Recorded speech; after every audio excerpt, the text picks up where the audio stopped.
Welcome back to the 6th event of the Oxford Mathematics Public Lectures Home Edition. My name is Alain Gorielli and I'm in charge of external relations for the Mathematical Institute. As usual, our thanks to our sponsors, XTX Markets. XTX Markets are a leading quantitative-driven electronic market maker with offices in London, Singapore and New York. Tonight's speaker is Professor David Sumpter from the University of Uppsala in Sweden. David is actually closely connected to Oxford, as he held a Royal Society Fellowship with us before heading to Sweden. He is an applied mathematician with a wide range of interests and has made seminal contributions to the problem of collective behavior, which cover everything from the inner working of fish schools and ant colonies, segregation in society, machine learning and artificial intelligence, to the analysis of passing networks for football teams. A few years ago, he actually wrote an entire book on the mathematics of football called Soccermatics, on which he gave us a brilliant lecture last year. Since then, David has been very prolific and has written yet another book, which is a general reflection about the role of mathematics in the world, all summarized to 10 equations that rule our lives and society. Typically for such event, we would have a big box of books for the author to sign after the lecture. Obviously, we will not be able to do this tonight. However, do not despair. You can still obtain a signed copy of his book from Blackwell's Bookshop. All you need to do is email oxford@blackwells.co.uk by 15 November, and they will provide you with all the information that you need. I'm very keen to hear which equation I should know, so that I will be able to forget all the other ones that currently crowd my brain. So please, David, start now and tell us all about how learning 10 equations can improve my life. Thank you. So it's not every day that you ask a mathematician for advice about how you should live your life. But that's what I'm going to try and do today. I'm going to talk about 10 equations which I think can make you happier, make you a better person, might even make you richer and more successful. Now, when a mathematician starts trying to offer this advice, it's worth starting by looking at some of the alternatives that are already on the market. And there's lots of them. So this is just a small sample. There's Marie Kondo. She tells you how you should tidy up and make things better. There's Leaning In. There's Jordan Peterson and his 12 Rules of Life. You can learn like Einstein. You can declutter your mind. A lot of them involve a few swear words where you just have to stop doing these extreme things. You can solve to be more happier. There's lots and lots of different, I think there's 7, 12, and 15 laws for confidence. And this one's my favorite down in the corner here. This is gangster confidence. So there's 16 laws for gangster confidence, apparently.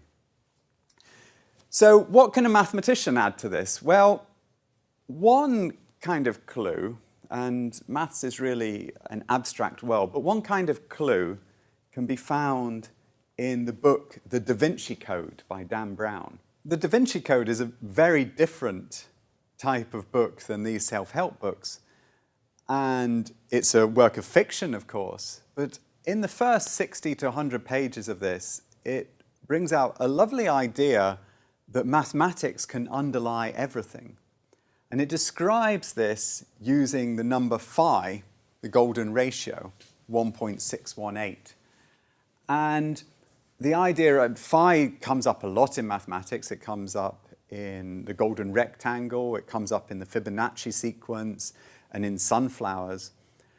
And the idea proposed in the book, and it comes up with a lot of fake examples as well as real examples. But the idea in the book is that there is a secret held in mathematics, and it's held in a single number. So the problem, or the question I'm going to pose in this talk, is could mathematics hold the answer we're all looking for? Could we just throw away all of these other self-help books and concentrate on finding a mathematical answer? And I'm not going to tell you every one of the 10 equations today, but I'm going to give you a feeling for a few of them. The first one that I'm going to talk about is called the judgment equation. Now, I'm going to introduce it by thinking about an example, and it's quite a scary example, but one we're all familiar with, or we were at least familiar with before the corona times. Imagine you're an experienced traveller, having flown 100 times before, but the flight you are now on is different. As you descend, the plane starts to rattle and shake in the way you've never experienced before. The woman next to you lets out a gasp. The man sitting across the aisle grips his knees. Everyone around you is visibly scared. Could this be it? Could the worst possible scenario be about to unfurl? So here is the nightmare scenario. You feel that the plane you're on is possibly going to crash. This is maybe an over-dramatic representation of what you're currently experiencing. We want to know the probability of a crash given the plane is shaking. We can feel the plane shaking. We're worried about the crash. The shake is the data. The crash is the model. Okay, so let's deal with that problem. You've been on 100 flights before in this scenario. And what's happening in this particular flight is your flight's shaking. So this is a 10 by 10 grid of flights. There's only one of them that's ever shaken as badly as this particular one that you've been on. And so what you know from this information is the probability of this much shaken, given that you're not going to crash, if you assume you're not going to crash, is 1 in 100. This is the worst possible flight that you've ever been on. So it could be you're going to survive, and a good estimate for the probability of shaking given you're not going to crash is 1 in 100. It's worth just thinking about what might happen if you went on 2,000 flights like this. So if you have a probability of shaking this badly of 1 in 100, then if you go on 2,000 flights, you'll have 20 of those very bad shaky rides. And then let's go one step further. The background rate of plane crashes are very unlikely. So you don't know exactly how many plane crashes occur, but the chance of being in a plane crash is something like 1 in 10 million. You won't actually have time to look this up on your phone in your current situation, but I can tell you it's around 1 in 10 million. It might be a bit less than that, it might be a bit more than that. So now start thinking about all of those possible plane journeys you can be on. What I've done here is I've made a 1,000 times 10,000 array of journeys. So imagine 1,000 times 10,000 journeys. And that is 10 million journeys. And inside all of those journeys, there's always going to be these shaky journeys. And you happen to be on one of those shaky journeys right now. But the probability you're going to crash is only 1 in 10 million before you got onto the plane if you weren't shaking. So here's the crashing plane, hidden somewhere in between all of those 10 million journeys. So that's horrible for the people on that plane. So now you actually have all the information you need in order to work out your probability of being in a plane crash. In fact, there's going to be 100,000 shaky journeys in these 10 million journeys. And only one of them is going to end in the crash journey. That's essentially 10 million divided by 100 gives you 100,000. And that means, roughly, the probability your shaky journey is the crash journey is approximately 1 in 100,000. You really aren't going to die. It's the worst thing you've experienced, but you don't actually need to be worried given the circumstances. Now, what's the judgment equation? I've gone through this problem, I've gone through it from a frequentist point of view. I've looked at the frequency of these different things occurring. But we can actually use an equation, which I call the judgment equation, but originally was found by Thomas Bayes. It's called Bayes' rule. Came from the end or mid-end of 18th century. And what it does is it gathers up all the information we have. So you notice that while I was doing my calculation, I found the probability of crashing, the background crash rate for planes is 1 in 10 million. If your plane is going to crash, it will shake. So the probability of shaking given a crash is 1. And the probability of shake given not crash, that's based on your experience, we estimate that to be around 1 in 100. it's the worst flight you've been on. But what we really want to know is the probability of crash given shake, and that is given by Bayes' equation, which looks like as follows. Here we just put in all of the numbers, and we come up with this thing being approximately equal to 1 in 100,000. Now, Bayes' rule and the judgment equation have come up a lot recently because they also come up with regard to the coronavirus. One of the problems that's come up during the COVID crisis is there are false positives in tests for the disease. So if you go and get yourself tested for the virus, sometimes, and the rate is about 1 in 1,000, you'll come up with a false positive example. Even though you haven't got the disease, that you'll get a test result that comes back that says you have got the disease. Now, we can also think about this using the judgment equation. So here we've got 100 people. I've just said that it's more like a 1 in 1,000, but imagine it was a 1 in 100 error rate for the disease. So we've got 1 in 100 error rate. Well, 1 in 100 people are going to get back a positive test even though they're healthy and don't have the disease. So that's 1 in 100 there. But imagine also that we have 1 in 100 people who have got the disease. So here's 100 people, and one of them has got the disease. That's this one here. Now, what we can see here, quite clearly actually, is that in this case, it's just 50-50 if you get a test result. So if you get a test result and it tells you you could be that person who has the disease, or you could just be this person who got a wrong test result back. In fact, there's a 50-50 chance that you're one of these two people. Now, the 1 in 100 that I've put up there, it really depends on a lot of different factors. Now, one of them, for example, is you only go and get tested if you've got symptoms. So if you look at these little guys here, all of the ones with face masks on, they don't go and get tested, but there's a few individuals here who have got symptoms. So if only 1 in 7 individuals have, if only 7 out of 100 individuals have symptoms, then it's much more likely that a test result is correct. There's all sorts of parameters that you have to think about when you're thinking about the coronavirus and the testing of that. So I don't want to give a conclusive discussion of that just now. That's raging over Twitter and in the news, these types of discussions. But it's the same mathematical problem based on the judgment equation which underlies both of those things. There's a general way which I think mathematicians think about the world, which is very useful, or applied mathematicians think about the world, which is very useful. And I like to think about how we break the world down into model and data. I personally see the future, or I have a sort of model in my head, which is a little bit like a film. I see different things happening. So when I'm in an aeroplane and it starts to shake and I start to get worried, I start to imagine the bad things that could happen to me. And that's a model of the future of the world. The data of the world is the shaking experience that something bad is happening.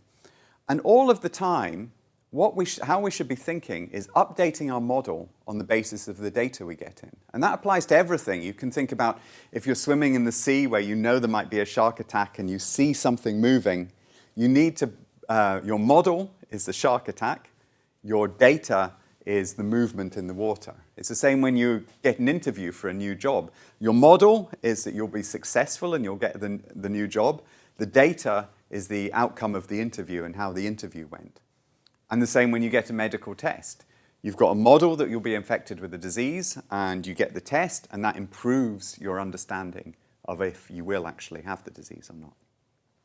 And all of these things can be solved by collecting up the data that you have and putting them into Bayes' theorem, putting them into the judgment equation. And the judgment equation isn't just about objective things that happen in our lives. It's also about our feelings. You can also use the judgment equation in order to update and have a better understanding of the personal things that happen in your life. So I'm going to give an example of this. So you probably can't help but notice the change of scene for this particular segment of the talk. And that's because when Daryl, who organizes the talks at the Institute, and Alan, who presented me, and myself, when we reviewed the original lecture that I did in a kind of cold, empty lecture theatre, we felt that the setting wasn't quite right for the message that I'm going to try and bring out now. And I think it works very well when I'm presenting things to do with aeroplanes and coronavirus, when we're thinking about factual situations, when we're handling hard data and trying to understand that. But what I'm going to talk about now isn't so much objective data, it's much more subjective data. It's things about feelings and it's things about emotions. Now, I think all of us have a lot of feelings and emotions that are generated by our interactions with the people around us. And I think that the judgment equation, Bayes' rule, actually suggests that we should be less judgmental and more forgiving of other people. And I'm going to illustrate that through an example. So if I think about my own life, I mean, I have lots of frustrations. For example, I'm teaching a course just now with students emailing me about different things to do with the lectures, and I just feel I've answered these questions 100 times. And of course, I know it's different students, but I get frustrated. And then you get frustrated. I also work in a football club, giving data analytics and doing analysis, and I get frustrated by the demands on me and the ideas that there's just a lot of passion inside football, for example, and it's all about winning, and things do get very heated and people do get angry with each other. And also, if I think about in my personal life, I mean, you know, everybody, I have a family, wife and 2 kids, teenage kids, and there's a lot of debate and discussions that go on. And how can we actually use mathematics to be better at dealing with those types of situations? Now, I think when I started studying mathematics, I had a very kind of hard idea about it. I saw it as like a very precise logic. And if you go back to the idea of the Da Vinci Code that I talked about at the start, it's this idea that there's a code, a secret, which gives you the correct right answer. But it's not really like this, because this is a list of some of the bad things that can happen to you on an everyday basis. I made a list here of when friends or apparent friends let you down. And this is something which all of us have experienced. Sometimes we overhear a friend say something nasty about us. Sometimes your friend steals an idea or a joke that you've made up and they portray it as your own. Sometimes your friends have parties and they don't invite you. And these things make us all sad, and they make us all, well, nobody can have these types of things without feeling a little bit upset. And the question is, well, what should you think? And one thing that you can think in these types of situations is that the people who do these things to us, the apparent friends, well, actually, they're idiots. And the question that you have to think about is this friend who's let you down in this way an idiot? Well, I do want to say that I don't really go around thinking that people are idiots. You know, if you meet me for the first time, it's not that I have this percentage probability that you're an idiot. But it's a useful way of thinking about the problem, and the numbers here aren't that important. So I've said here that I have a sort of baseline rate of people that I meet are likely to be idiots, 1 in 20. So 5% of people are just unhelpable idiots. And then 95% of people are nice and easy to get on with. Now, again, these numbers are subjective. I don't really think people are, well, actually, maybe I do think some people are idiots. Anyway, the point is that we're going to work through this problem, and we're going to find out the probability that somebody who said something not very nice to you is actually a total idiot. And this is a representation of this problem. We've got PM, which is the probability of our model, and we've got PMC, which is the probability of the complement of our model. And there's a 5% chance, this little gray box here is the 5% chance that the person is an idiot, and the 95% chance here that they're not an idiot. That's before they do anything bad to you at all. So now comes the data. Now comes, we've set up the model. Now comes the data. The data is the bad thing that this person has done to you. They've let you down by not inviting you to a party or by saying something bad behind your back. What the data tells us is that what we can say is that, well, idiots spend about 50% of their time doing nasty things, talking about people behind their backs, letting other people down. But what we have to remember is that even non-idiots can have bad days. In fact, 10% of the time, I've estimated, that perfectly nice people do something rather regrettable and not very nice. So these idiot type people in the world, they spend 50% of their time making nasty comments, and non-idiots spend 10% of the time. And now we can break this down also in this square. So this has area 100%. And these are the idiots. We've divided those 5% of people are idiots into 50% of the time saying nasty things and 50% of the time just being generally okay. Now for the non-idiots, well, we can also divide them in. We've got 90% of the time they're being nice and just doing nice things, being really great friends. But 10% of the time, they're also making mistakes. They're not idiots, but they've made a mistake. And when something nasty happens to us, when we've collected the data, we know we're in either this situation or this situation. So the other situations disappear because something bad has happened to us, and we're just left with these two situations. Now, what's interesting is that if you look at the relative size of that box, so if I go all the way back here, this was the idiot being nasty, this was the nice person making a mistake. We've just got these two boxes left. Those are the two possibilities of where we lie after we've heard this nasty comment or we've not been invited to the party. We put them together, and I want you to look at the relative sizes of these. So the idiot being nasty is just this size here. The not idiot making a mistake is a much larger box. And this is the key to what Bayes' rule tells us. Bayes' rule says, what are the comparative areas of these two particular boxes? And we can see that this one is about actually 1/4 of the size of this one here. And when we put the numbers that I told you into Bayes' equation, the 0.5 times the 0.05 is calculating the area of this box, which is the idiot being nasty. And that's also put down here because we add up the two areas together.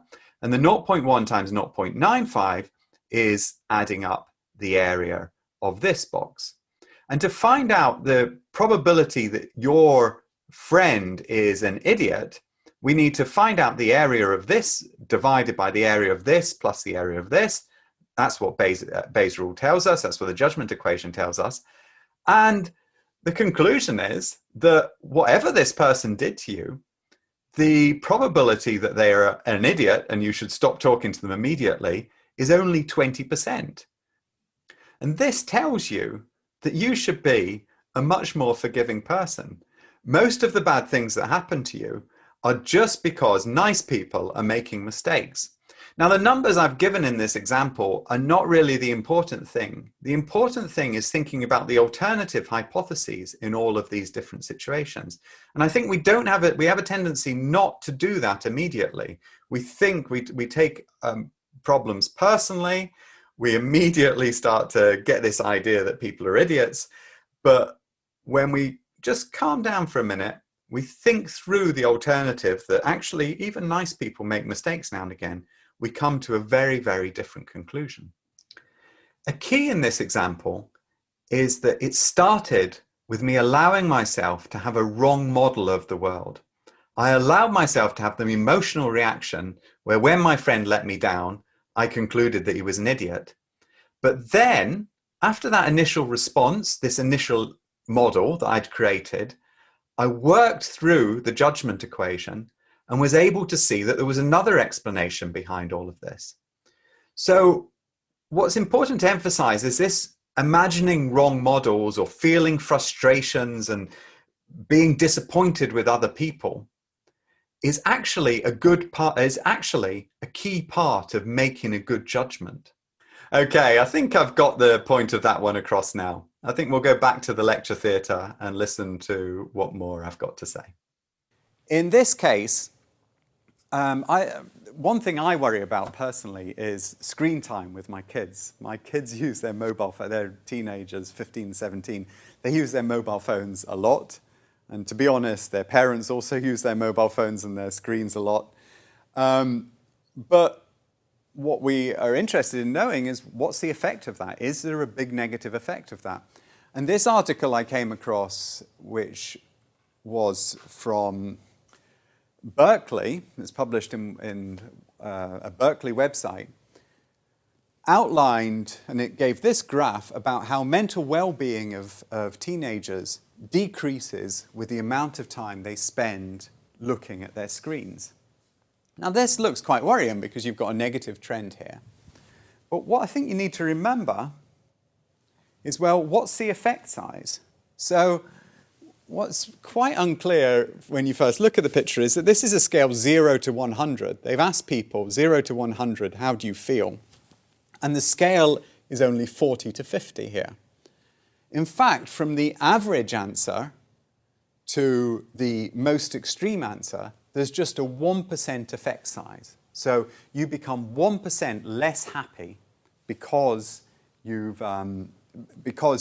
using your screen in this, or because a teenager's using a screen. And you can think of this in terms of the judgment equation. In fact, also in this same study, they found a 3% effect size for if you got a good night's sleep, if teenagers got a good night's sleep. If teenagers eating breakfast had a 3% effect size. So not eating breakfast reduces your happiness by 3%. Not having a good night's sleep reduces your happiness by 3%. And that, in the context of the phone usage, shows that it's quite a small effect. So when I talk to my teenagers about using their phone too much, I also talk to them, or I spend 3 times more time talking to them about having a good night's sleep and eating breakfast than I do nagging them about how much they use their mobile phones. There's a very nice article by Candice Odgers in Nature where she balances all sides of the debate. And that's how you know when you're reading something that's proper science, when you actually hear all sides of the debate. And she comes to the conclusion that smartphones are bad for some teens, but not for all of them. So that's the judgment equation. I've gone through some examples of how it can be used. It can be used for thinking about disasters. It can be used for thinking about diseases. It can be used for thinking about your personal life. And it can also be used for thinking about the things that you read online and evaluating evidence for them.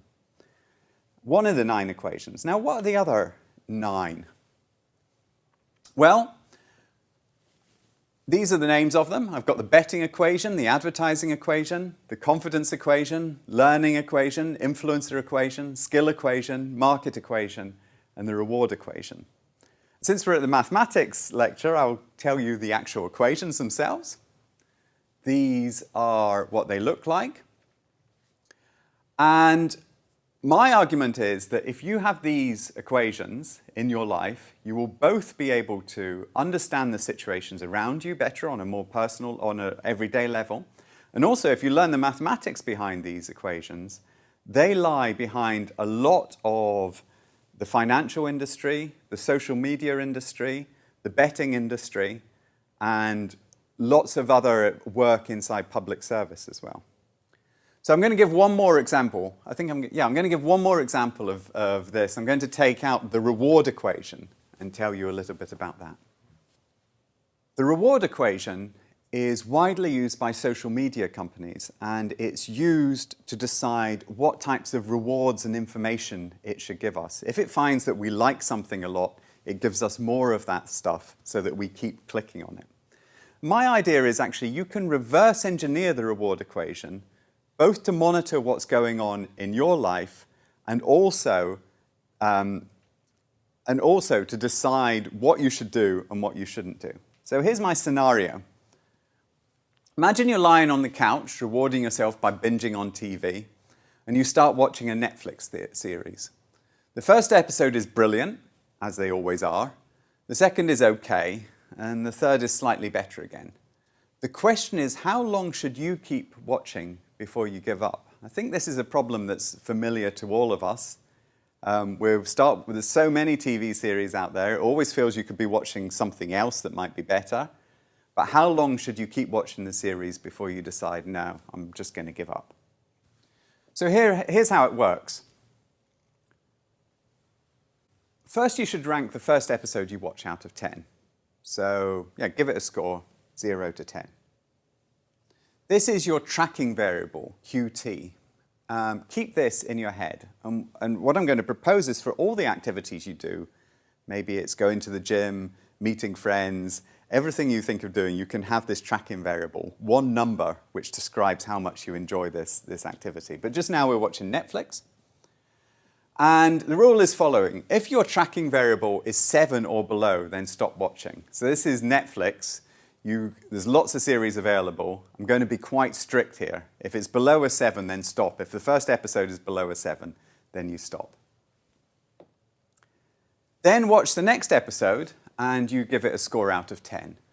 Add the score for this episode to the quality score and divide by 2. And then you round this number up to get your new tracking variable, QT plus 1. Then you go back to step 2. Okay, here's how it works in practice.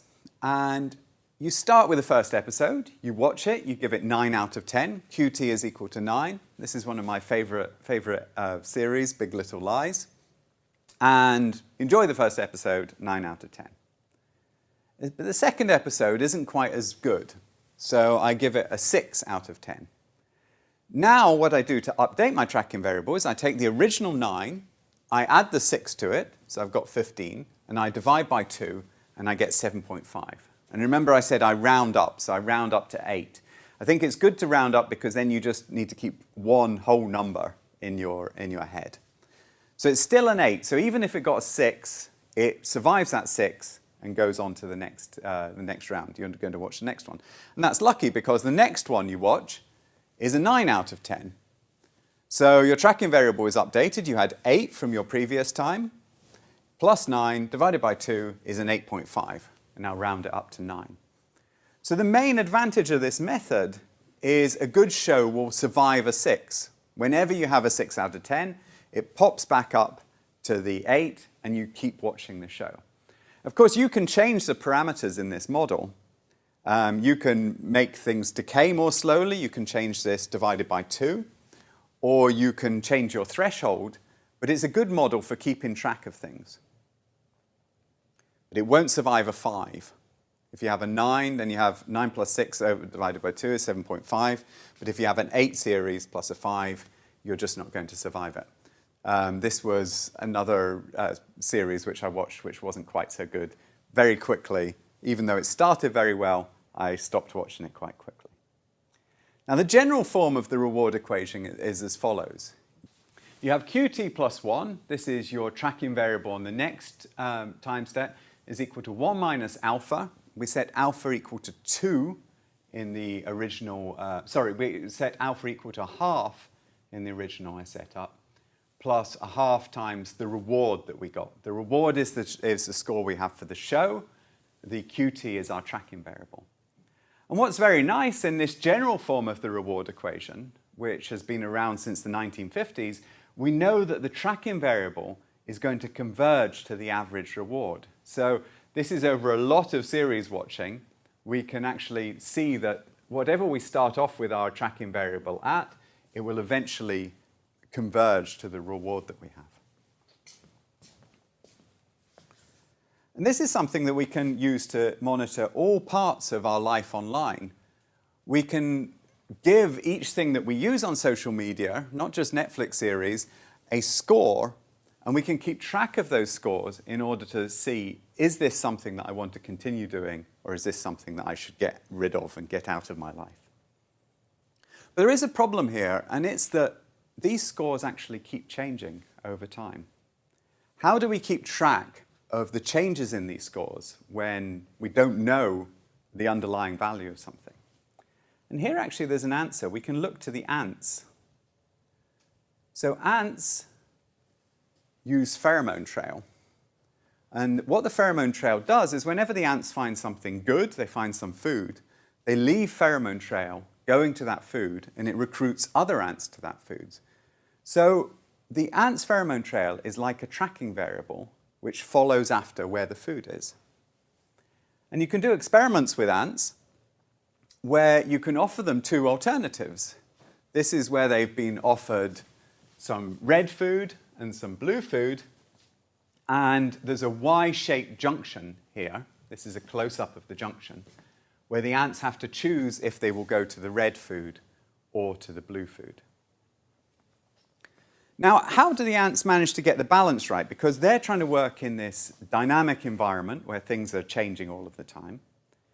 And a good way to think about this from a mathematical point of view is to think of the ants as balancing on a seesaw. So here is my first ant. She's on this seesaw, and this seesaw is like the left-right choice where the food, to look for the food. And she maybe makes the left choice. She goes in that direction. Now what she does is when she makes the left choice is she leaves pheromone going towards that choice. And so that biases the decision for the next ants which come along. The ants don't actually walk on a seesaw. They're on this Y-shaped maze. But the idea is the same, that once they start going in one direction, they bias the choice towards that direction. So the next ant comes along, and she follows the previous one down. Next one, she does the same thing. And they keep following, one after the other, down towards the food. Now, this is good. They've managed to find this lollipop, which was the food that they were looking for. But the problem is, once they've tipped the seesaw in this direction, if the food moves up here, how do they get back to the new food source? And they can't. They're sort of stuck. And the new ants which will come along will follow the other ants. They'll follow the trail down in the wrong direction. So what you can do, if you're an ant, is you can tip a bit less. So here we'll have the first ant. And so this is equivalent to having less reaction to the pheromone. She's making her decision. She goes that way. And you'll see that the seesaw has balanced slightly less. So she's left less pheromone, or she's reacted less strongly to the pheromone. Then the next ant maybe goes the other way and balances the seesaw up again.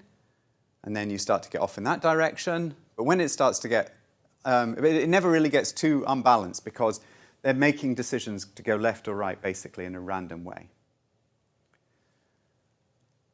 But the problem now is if you don't tip enough, then you never really get focused on the best food. So the food is moving around in different directions, and the ants are following the food, but they never really tip over strongly to one direction or the other.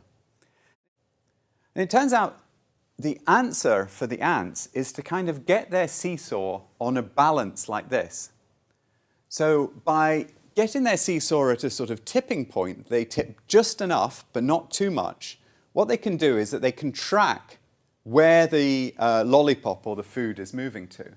And this means getting exactly the right responsiveness to the food. The mathematical model behind this consists of two difference equations, which are based on the reward equation. But what we've done is we have this feedback term here as well. This is a feedback, and this is a feedback here. And this models both the seesaw idea that I've talked about, it models the Y-maze decision, and it can also model how we make our choices about social media. I'm not going to go into the details of solving these equations, but when you solve them using a theory called bifurcation theory, you can actually show that if you have too weak a response, if you are not very sensitive to the pheromone trail, you get the situation like this, that they just sort of randomly distributed.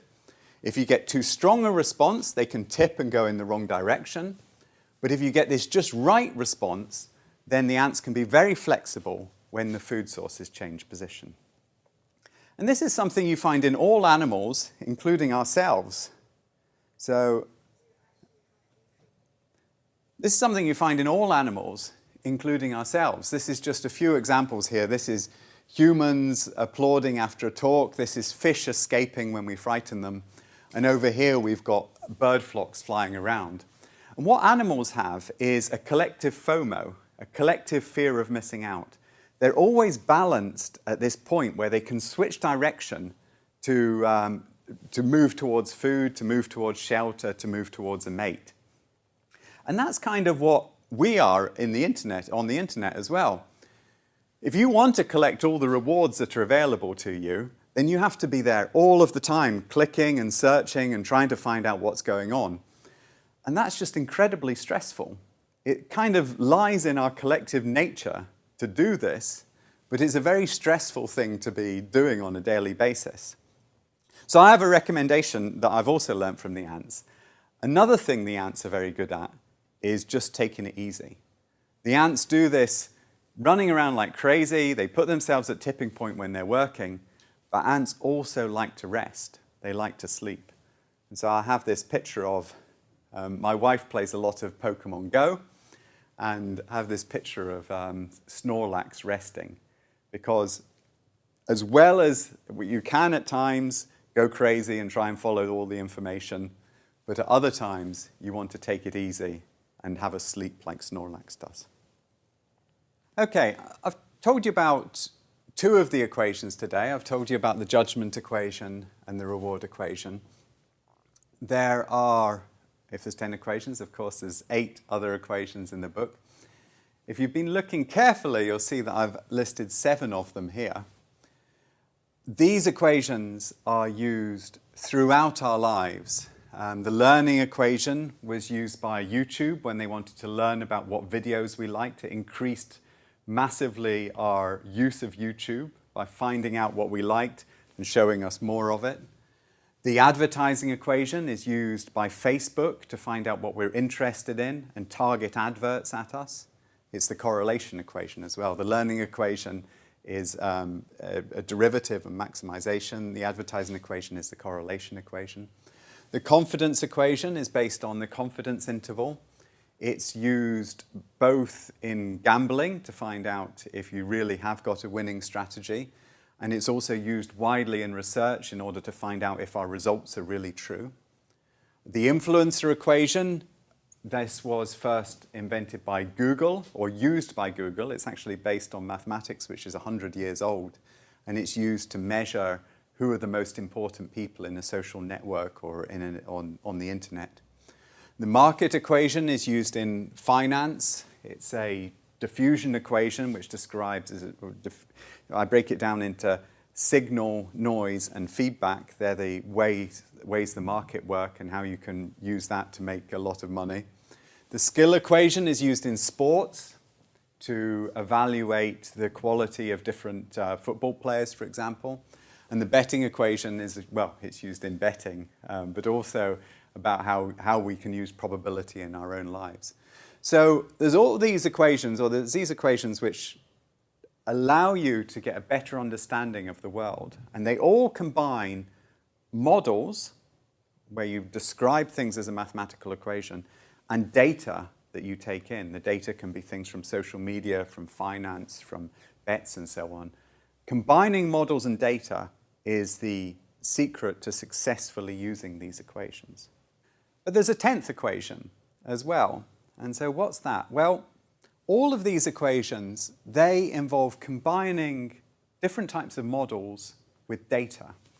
Now, the 10th equation is different. I call it the universal equation.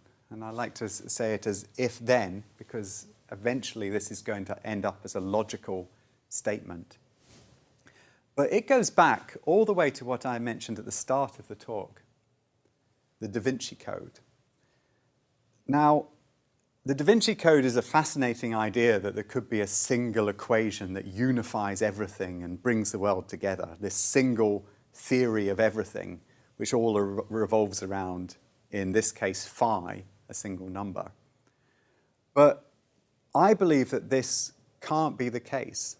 And I'm just going to give you a brief idea about why we can't have a single number, a single mathematical idea that unifies the entire universe. If we take, for example, phi, where does it come from? Well, Phi, I mentioned at the start, it comes from the golden rectangle. One side of the rectangle has length a, the other side of the rectangle has a plus b. And this is a golden rectangle if the rectangle that's left over when you put in the square, the ratio of those sides, b to a, is the same as the ratio of a plus b to a. And that's given by this equation here, a plus b divided by a equals to a over b and is equal to phi, which is the golden ratio. So that's one place in which phi comes up. And what Dan Brown emphasized in his book, he came up with quite a few examples which weren't true, but he came up with quite a few that are true, is that phi occurs in quite a lot of different settings. And here's one of them. Here is the Fibonacci sequence. This is the Fibonacci sequence itself. And the rule is as follows. You have 1 plus 1 is equal to 2, 1 plus 2 is equal to 3, 2 plus 3 is equal to 5, 3 plus 5 is equal to 8, and so on, up and up and up. And where does the golden ratio occur? Well, it occurs here. So 13 divided by 8 is equal to 1.625. So we take consecutive numbers and we divide them by each other. And we get closer and closer as we go off into infinitely large numbers. That ratio gets closer to 1.618. And this is one of a number of different mathematical results where the same number appears in lots of different settings. And it's this that gives a kind of semi-mystical feeling about mathematics, that there's some sort of hidden truth behind those numbers. And it's always confused mathematicians right through history. So it led Henri Poincaré to reflect on this. And he said, and this is a rhetorical question really by him, he said that if all the assertions of mathematics put forward can be derived from one another by formal logic, just like we've looked at with, or I'm going to look at now with phi, then mathematics can't be anything than some sort of immense tautology. So that just means everything in mathematics is true. Logical inference can teach us essentially nothing new. But can it really be the case that all of these books that we look at in mathematics have no other purpose than in a roundabout way to say that A is equal to A? Now this is a rhetorical question on the part of Poincaré.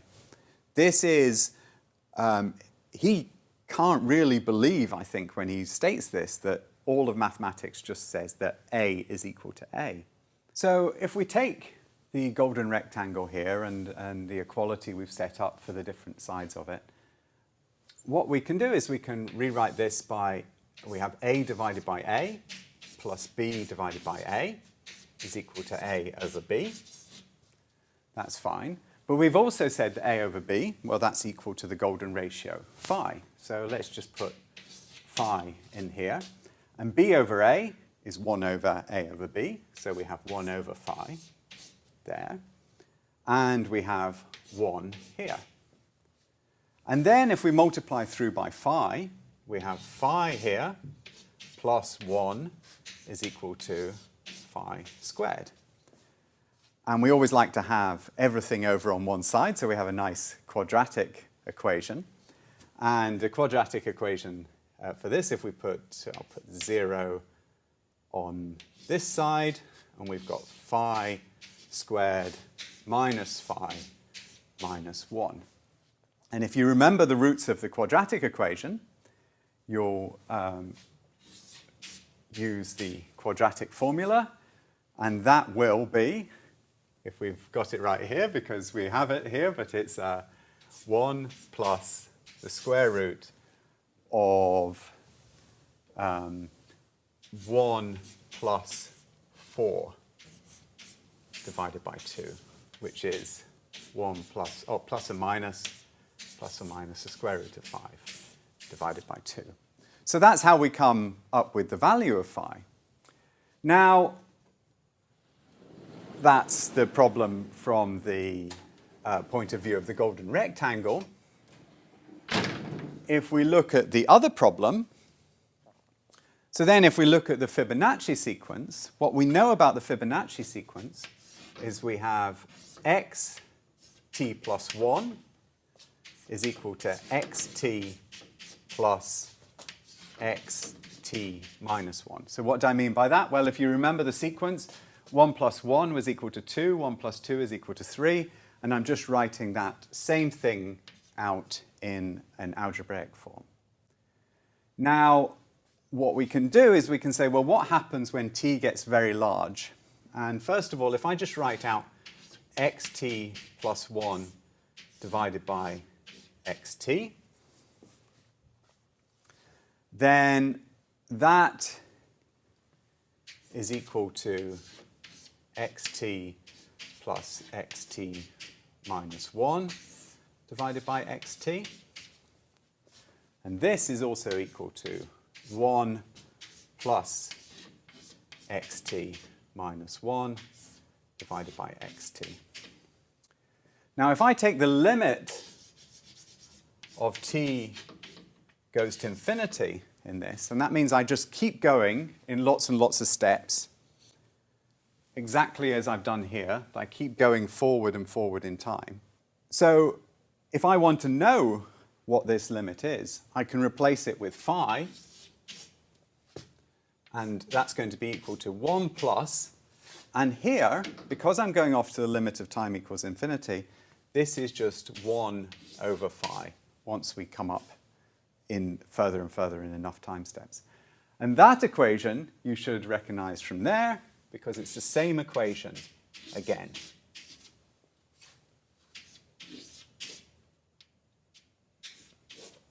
And it's going to have the same solution again.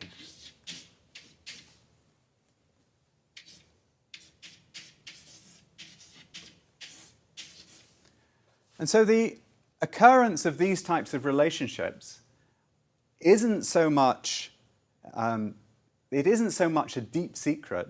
It's more exactly as Henry Poiré said. Henry Poiré.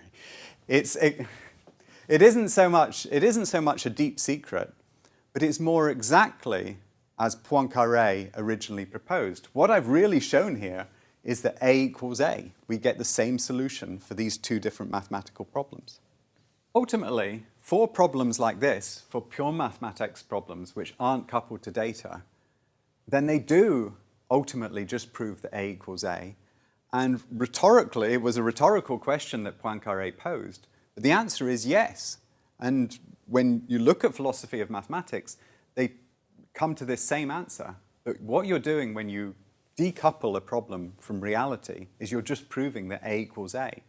And in that way, you can never expect a secret number of any type to inform something about the structure of your life.